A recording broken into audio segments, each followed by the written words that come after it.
বাড়ির বউরা যতই কাজ করুক না কেন শাশুড়িদের কাছে কিন্তু কখনোই ভালো হতে পারে না, সেই পাশের বাড়ির বউটাই কিন্তু তাদের কাছে ভালো। তো আমি সকাল সকাল চলে এসেছি আমার বান্ধবীর বাড়িতে, আর এসে তো আমার রান্না করার ডিউটি পড়ে গেছে, যার জন্য আমি শুরু করে দিচ্ছি রান্না বান্না। আর এই যে আমি রান্না করছি, এখানে আমার বর চলে এসেছে আমাকে হেল্প করার জন্য। আর আমার বর যে আমাকে এতই হেল্প করছে সেই ভিডিওটা দেখে পাড়া প্রতিবেশী তো একেবারে জ্বলে ফায়ার। কারণ কি জানো, কারণ বউকে ভালোবেসে একটু হেল্প করছে না, ভালোবাসাটা তো তাদের চোখে বাঁধে না, ওর জন্য।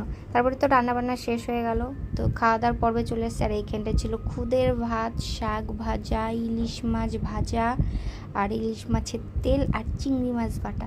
জাস্ট খাওয়াটা সেই ছিল। তারপর আমাদের কাকা বললো কি চল তোদেরকে একটু পকোড়া বানিয়ে খাওয়াই। তো এই যে সেইটারই আইটেম চলছে, কাকা এখন পকোড়া বানাচ্ছে, আর পকোড়াটা অনেক টেস্টি ছিল। তারপরে চলে এসেছি খাওয়া দাওয়ার মেনুতে। দেখো এখানে তো মটন খাচ্ছে সবাই, সেই খাওয়া দাওয়া হচ্ছে। তো বন্ধু